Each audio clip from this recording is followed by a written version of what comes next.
Hello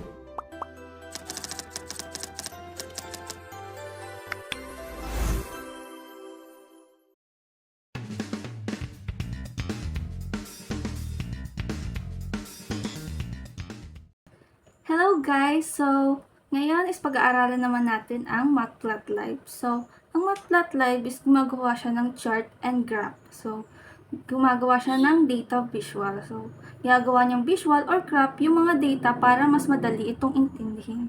So, ngayon, first, gawin natin is mag-install tayo ng Matplotlib.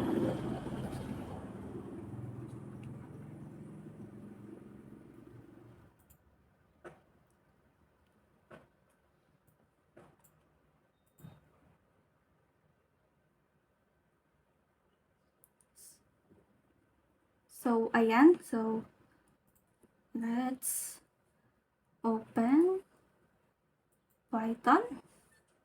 Dati natin ginagawa. I-install natin yung Matplotlib. Type natin pip install Matplotlib.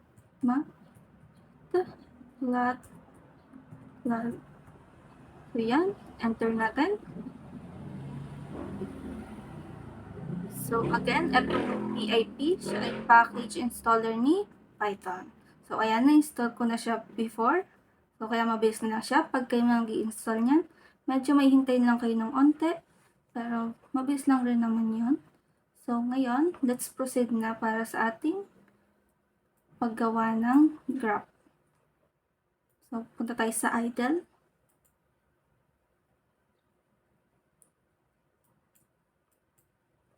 So, yan. First of all, import natin yung Matplotlib. So, import Matplotlib dot pyplot. So, ito, pyplot. So, yan. Pyplot yung pinakang ginagamit na module ng Matplotlib. Tsaka, kaya tayo yan ang gagawin natin. Yan ang gagamitin natin kasi siya yung pinakang ginagamit. Pyplot.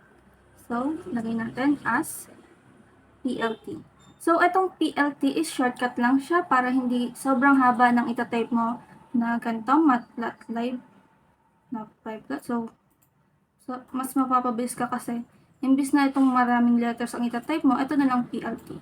Like example, pag ito lang ang tinype mo, yung import Matplotlib pyplot, ang tatype mo dyan ay Matplotlib pyplot.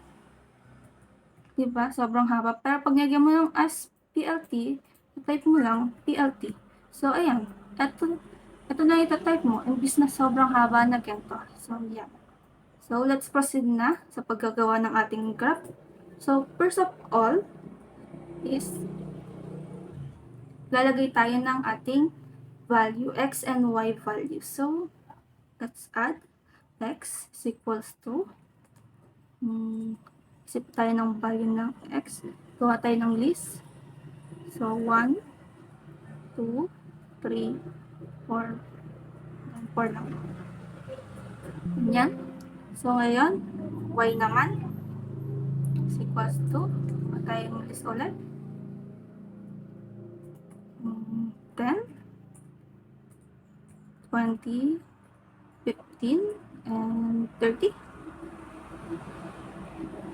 Close na natin siya. So, yan. Gumawa tayo ng dalawang list. So, yung x para sa horizontal value, then y for the vertical value. So, yan. Then, next, type lang natin plt dot plot. So, itong plot is siya yung gumagawa ng line graph. So, yan. Lagay tayo open parenthesis. Then, x, and then y. Ka-enter. So, may lalabas lang yan na value. Then, next naman natin, pag gusto nating lagyan ng title. So, lagay tayo ng plt dot title. para malagyan ng title yung graph natin. So, ang papangalan natin sa ating graph ay sample graph. So, yan. Lalabas lang dyan. Then, next, lagyan naman natin ng label yung ating X and Y. Then, ang para lang doon, lagay lang natin PLT. Unahin natin yung X, tas label. Papangalan natin sa ating X ay X value. Then, sa Y naman, PLT .y label. Papangalan naman natin is Y value.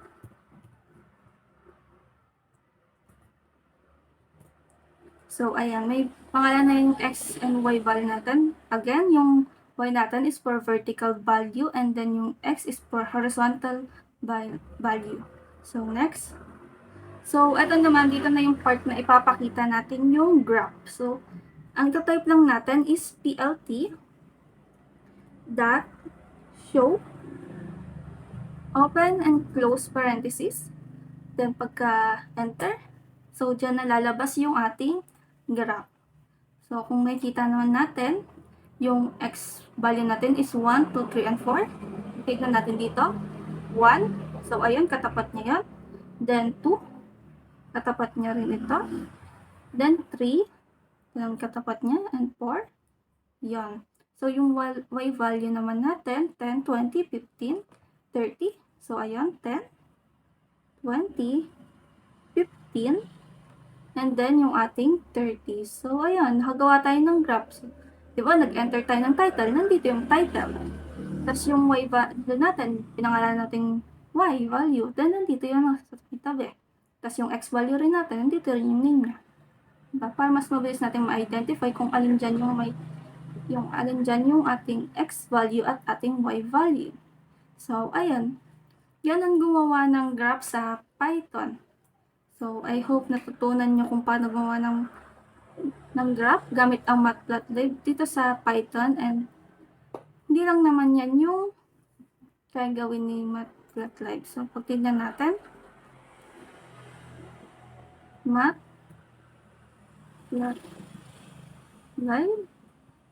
So, that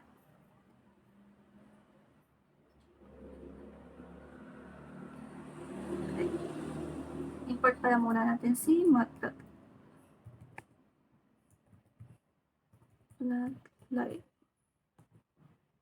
Then, enter.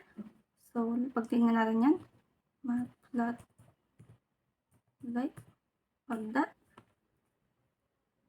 So, ayan o. Marami pa naman siyang modules like the sequence. Yan. So, yan. So, may mga iba pa siyang mga modules. So, ang ginamit lang natin ngayon ay PyPlot, yung paggawa ng graph. So, ayan.